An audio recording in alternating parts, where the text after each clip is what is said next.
thought I knew what therapy was until I found the right therapist. And let me tell you, game changer. You see, for years, therapy felt like talking to A Nepo baby can be defined as a person that takes advantage of connections that family Who's your favorite Nepo baby? Prevalent in the music Don't lie about industry. Taylor Swift. Well-known examples of this, like Willow Smith might be up there. I can't lie to you. Willow Smith is a W Nepo baby. Her brother, not so much. But Willow Smith, her music actually kind of slaps.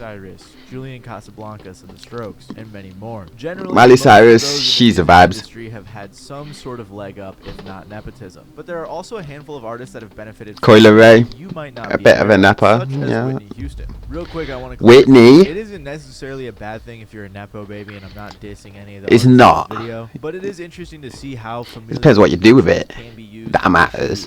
Into the music industry, and it definitely doesn't mean that that connection was responsible for all of these artists' success. It just means that it's like helpful, you know. It was definitely more helpful than not having a parent in the music industry. And it's also possible that not everyone in this video used their familial connections, but let's be real here, they probably did. So with that being said, let's continue. The late Whitney Houston achieved many great things during her career before her tragic and untimely death in 2012. Whitney's once-in-a-generation voice led to hit after hit, and a reign as one of the biggest pop stars in the world at the peak of her success. Her accolades include 8 Grammys, 22 American Music Awards, 2 Emmy Awards, induction into several music halls of fame. The released 7 albums and sold over 220 million records. She also had 11 #1 hits on the Hot 100. On top of this, after the success of her first few albums, in 2001 she signed one of the biggest recording 100 M's records for 100. Oh my Since god. The biggest pop stars of all time, many people tend to forget that she is technically a nepo baby. She first signed to Arista Records at the age of 19, with her first 2 albums both topping the charts for over 10 weeks. With all of this early success, she was able to perform at things like the Super Bowl with her acclaimed rendition of the Star Spangled Banner in 1991. Super Bowl? She also went on a little run in the acting world as well, starring in films like The Bodyguard, Waiting to Exhale, The Preacher's Wife, and Cinderella. She also went on to produce movies as well. Overall, the entertainment industry is one of the best-selling music artists of all time. And you'd think that most people in her shoes would argue against any nepotism allegations, but she actually openly embraced where she came from. You come from a famous family too. Your mom, great gospel singer. Thank you. Thank you. Mommy! Yes. Dionne Warwick, your cousin. Yeah. Now, did that help your career? Yes, it did. It, you know, as my cousin and my mother would put it, will help you get in the door, but when you're in there, you're on your own. Basically, you know, it makes it, to have that legendary background, it's very, you know, becoming. But once you get in there, you got to prove yourself to be as good or better, you know. So, you know, it's not all that easy. Nepotism is not all that easy. Yes. Thank you. Not only was her mother, Emily Sissy Houston, a singer, she also had 2 Grammys to her name. Sissy was a member of the Drinkard Singers and a founder of the Sweet Inspirations, a vocal group that recorded background vocals for Aretha Franklin and Elvis Presley. After leaving the Sweet Inspirations, she embarked upon a solo career for which she earned her Grammys. Whitney was also cousins with Dionne Warwick, an American singer, actress, and television host. During her career, Dionne won many awards, including 6 Grammys. She's also been inducted into multiple halls of fame as well. So with both her mother and cousin having extremely considerable success in the music industry, as Whitney put it, they opened the door for her, but once she had made it in the industry, her career was in her control. And with that control, she became one of music's greatest and biggest artists of all time. So while Whitney may be a nepo baby, she's probably one of the best ones we'll ever see. However, the same cannot be said for Ray J. Ray J is an American artist, songwriter. He's a nepo baby. I didn't even know that. Throughout his career, he's become pretty popular for his moves in the music game. Yeah, that Ray J. But let's be honest, most of us, Jesus Christ, probably recognize him from that video with Kim Kardashian. No, for real. Early on in his life, Ray J moved from a small town in Mississippi to LA. And in 1989, at the age of 8, he began auditioning for and appearing in TV commercials. What? What's it? What was it? This is what I want. With Wix, you can. First up, let's... Eventually, he worked his way up to playing the foster son in The Sinbad Show from 1993 to 94. His role on The Sinbad Show appealed to the producers of his older sister Brandy's show.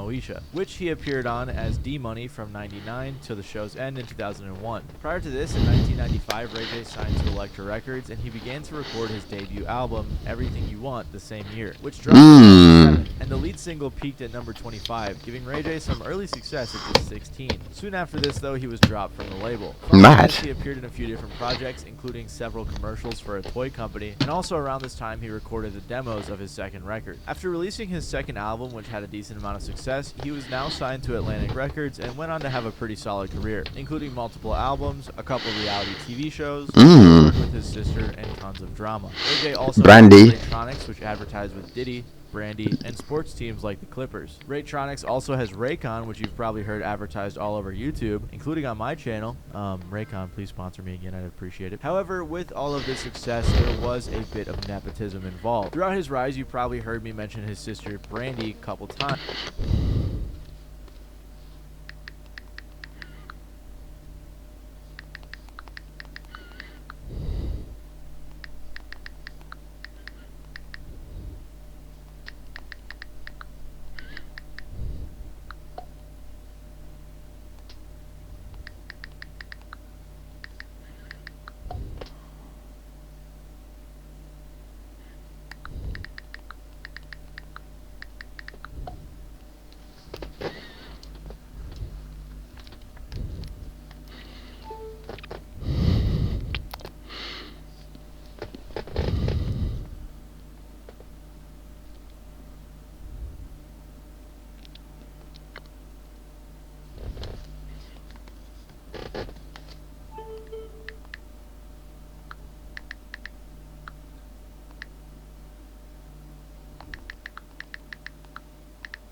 Especially for the more important moments. His older sister Brandy is a multi-platinum recording artist who by the start of Ray J's acting career was already signed to Atlantic Records. The same actually signed Ray J in 2001. And aside from Ray J's music career, Brandy was already there. off the back of Brandy, his acting career followed a similar path. Whether it was on Moesha, where Ray J played Brandy's cousin / half-brother, or on One-on-One, where he played her brother again. Brandy almost always came first, with Ray J coming in after. Brandy was always like the first person, regardless of whether it was acting or music, and Ray J usually followed behind. Eventually, the two even had a reality TV show together, along with their parents, called Brandy and Ray J, a family business. So there isn't any direct proof that Brandy got Ray J his record deal.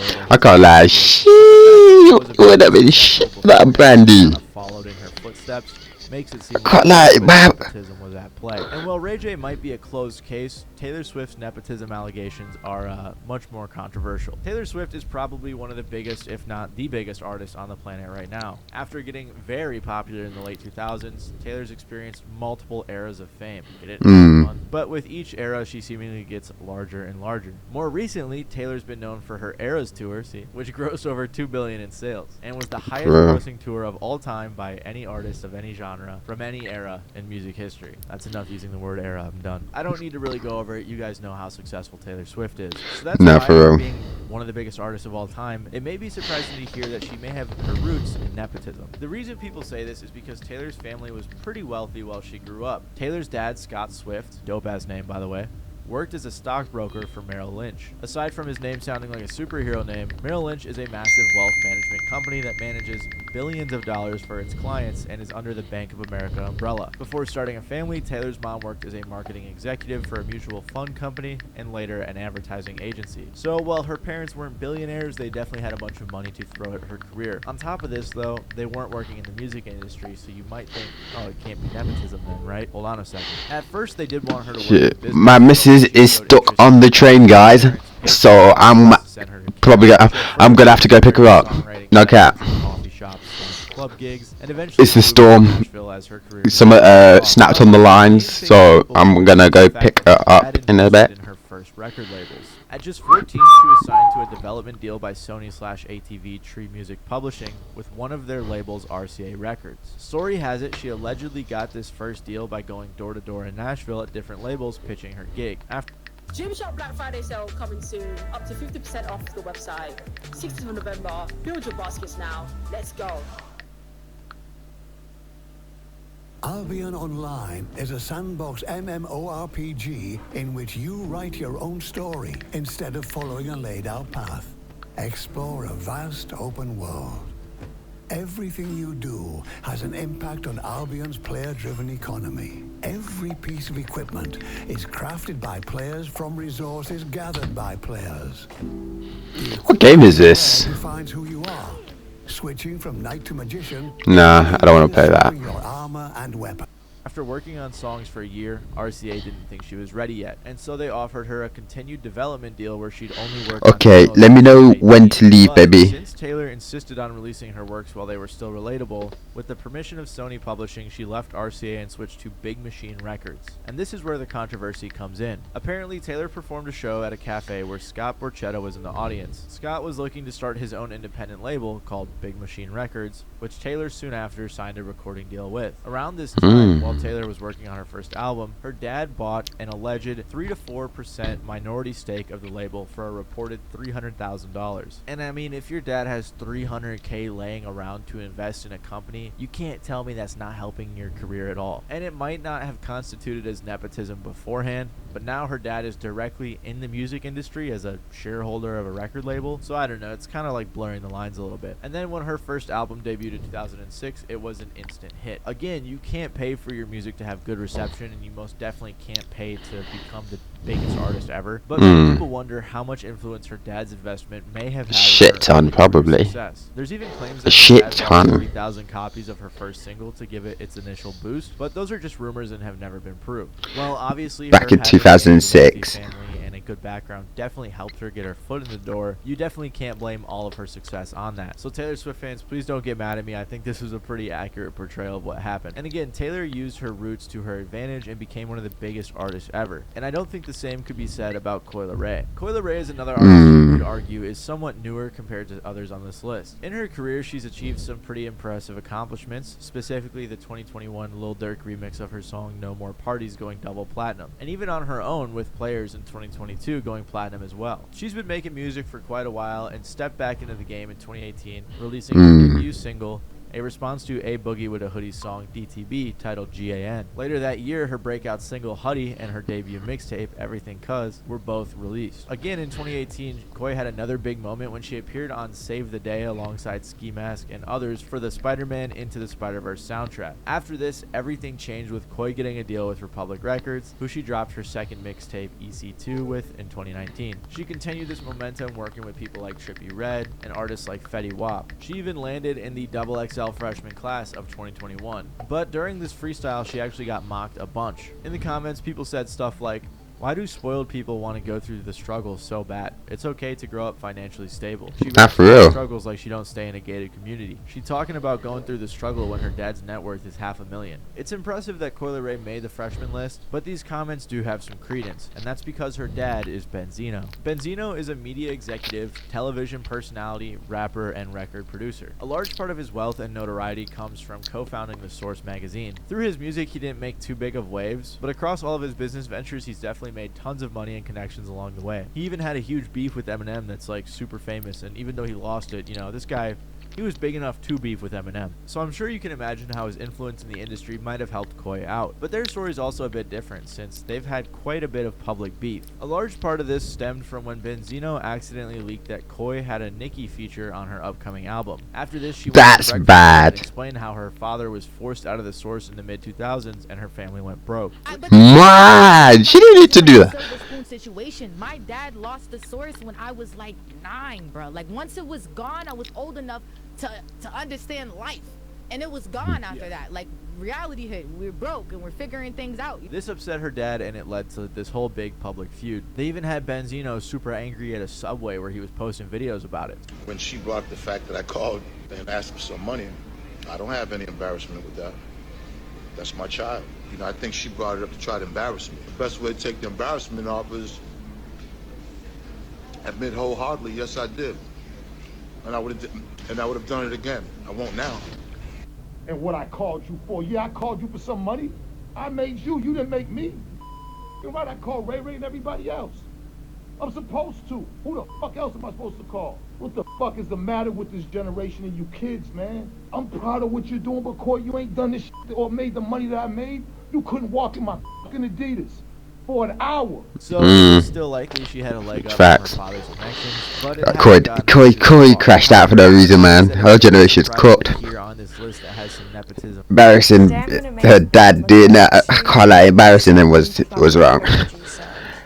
I think out of the way he accidentally let it slip that she had a Nicki feature. Is that even that wrong? Really? Is that even that bad? The past few years as part of the Opium wave, and since then he's continued to grow his fan base. After putting out music on SoundCloud for a while, Lone eventually got some attention with his 2019 song Bane. Eventually, Playboi Carti noticed him after the music video for his song Oh Yeah was released, and early the next year, Lone signed to Carti's Opium label. Following his deal with Opium, he started working with artists like Ken Carson and occasionally, if he got lucky, Playboi Carti. Around this time in 2022, Lone dropped his mixtape No Stylist, with the title track going viral on TikTok. His growing success continued in the following years with his projects gaining increasing attention, and he was able to secure features from bigger artists like Uzi, Pink Panthers, and again, on occasion, he was lucky, Carti. And while this growth seems organic and he's definitely one of those grassroots SoundCloud type artists, he also might be a nepo baby as well. His dad, I-20, is known for being one of the first few signees on Ludacris's Disturbing the Peace label back in 1999. His first 2 albums.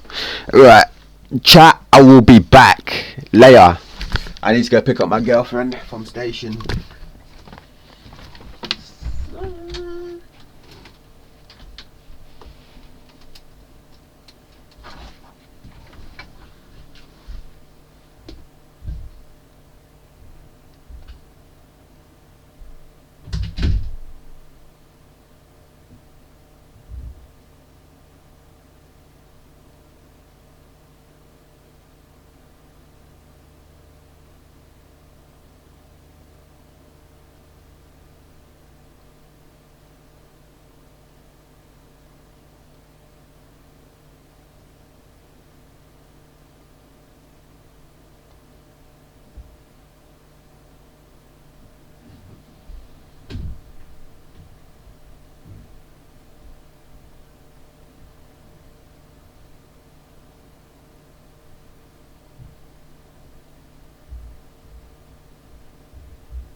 Right, chat, I'm back.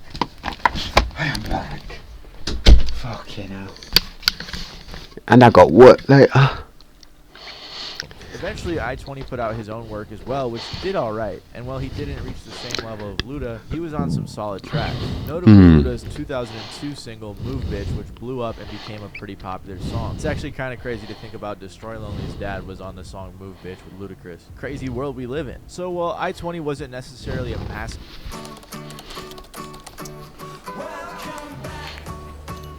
Let's see what you guys got.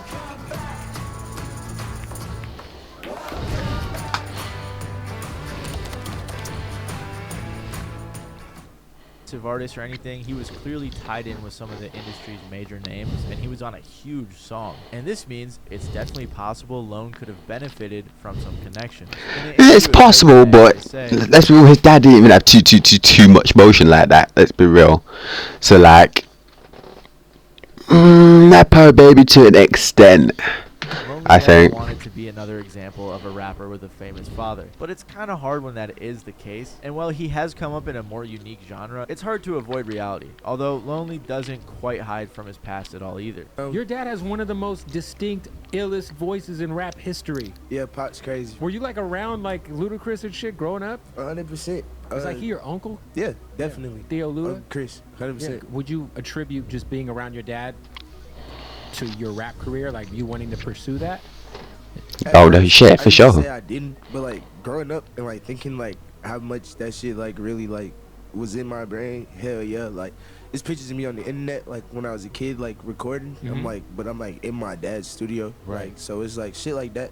But when I was growing up, I definitely was like, fuck rap, I'm not on this. And then like over time, I kind of got into it, and then now growing up in it and like having this shit happen to me, I kind of like understand everything a lot more with that. So on the outside, it does seem like he hasn't really benefited from his father's career at all, but it's most likely that he had some sort of leg up in one way or another. However, Robin Thicke saw a very large career, in part thanks to his parents. Robin Thicke is an American singer, songwriter, and record producer, and he's best known for his 2013 single Blurred Lines with T.I. and Pharrell, which pretty much put him on the mainstream map. This song was actually so popular that not only peaked at #1 on the Billboard Hot 100, but it also eventually went diamond. It actually remains one of the best-selling singles of all time. Prior to his massive success, Robin was discovered by the R&B singer Brian McKnight. With Brian, Robin produced and co-wrote several songs, which he also later went on to do with other R&B acts such as Brandy Norwood, Color Me Bad, Brownstone, 3T, Shantae Moore, and others. All this writing work led to Robin signing with Interscope at the age of 16. The label released his debut studio album, A Beautiful World, in 2001. However, it was a commercial flop. He then signed with Pharrell Williams' Star Trek Entertainment in 2005 to release his second album, The Evolution of Robin Thicke. It reached #5 on the Billboard 200 and got him his breakout single, Lost Without You, which peaked at #14 on the Billboard Hot 100. And his third album did even better, peaking at #3. His next two albums did a bit worse,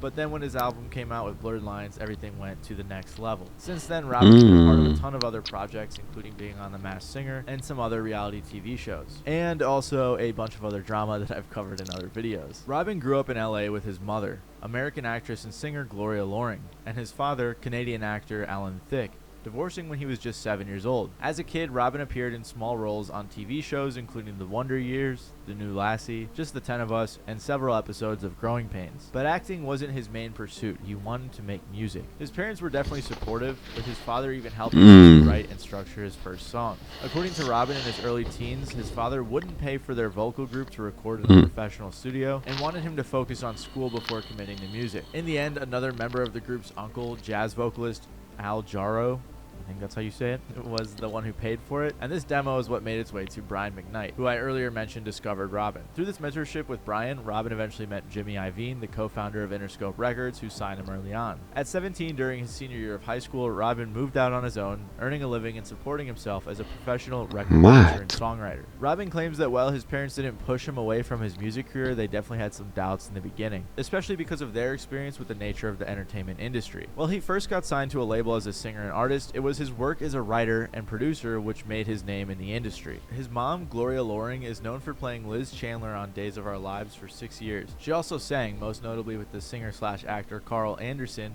on the duet Friends and Lovers, which hit number 2 on the Billboard Hot 100 in 1986. His dad also was a songwriter as well as an actor. The point is, it's likely that his connections with his parents in the entertainment industry helped him out a little bit. Robin even admitted his father helping him write songs when he first got started, so the only reason he really had his career is because he was a successful songwriter, and the fact that his dad was a songwriter and taught him how to songwrite, I mean, you know, definitely a little bit of nepotism there. And considering he grew up in LA with parents in the entertainment industry, it's pretty obvious how this probably went down. But another very talented up-and-comer with some familial connections is Tu Hollis. Born in 2004, the same year that Taylor signed her first deal, Tu Hollis, or Hollis Fraser Herndon, is the son of 2 parents both in the industry. He first entered the game.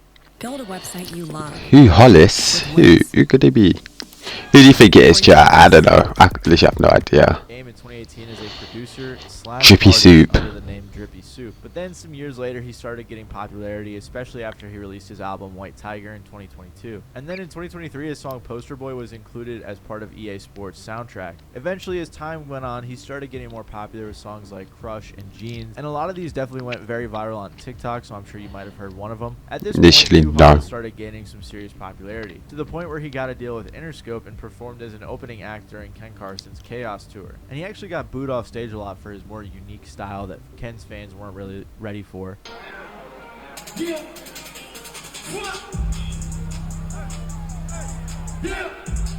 But eventually the tone shifted and people started to like his vibe.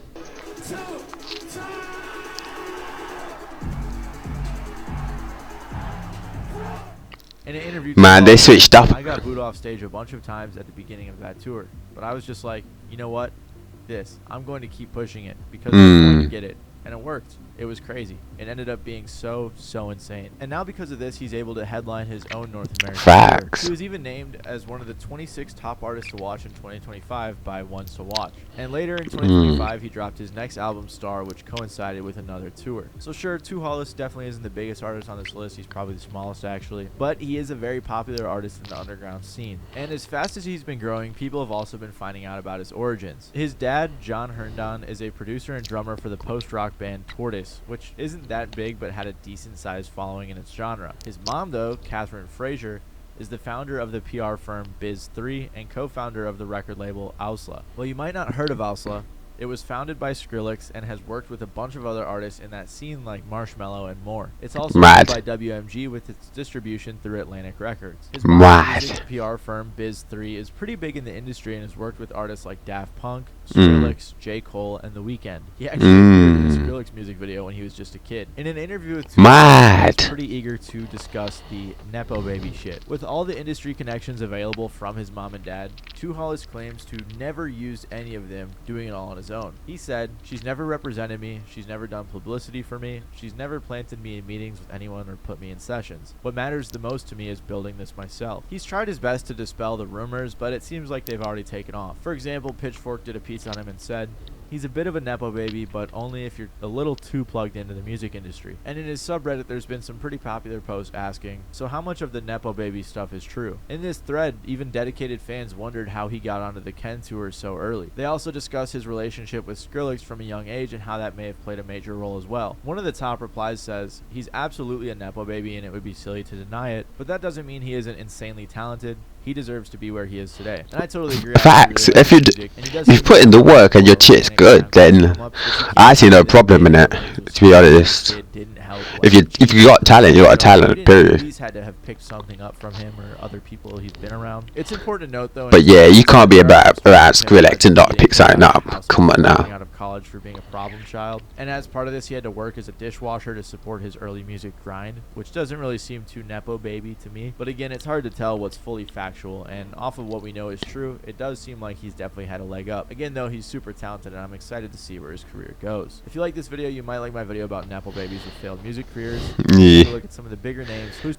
Nah, fam, we don't even need to fucking go through that. Fucking yeah. No, I might do that video next. To be honest, that would be really cool. You know, but Jaden Smith is definitely on there. I thank you all for putting up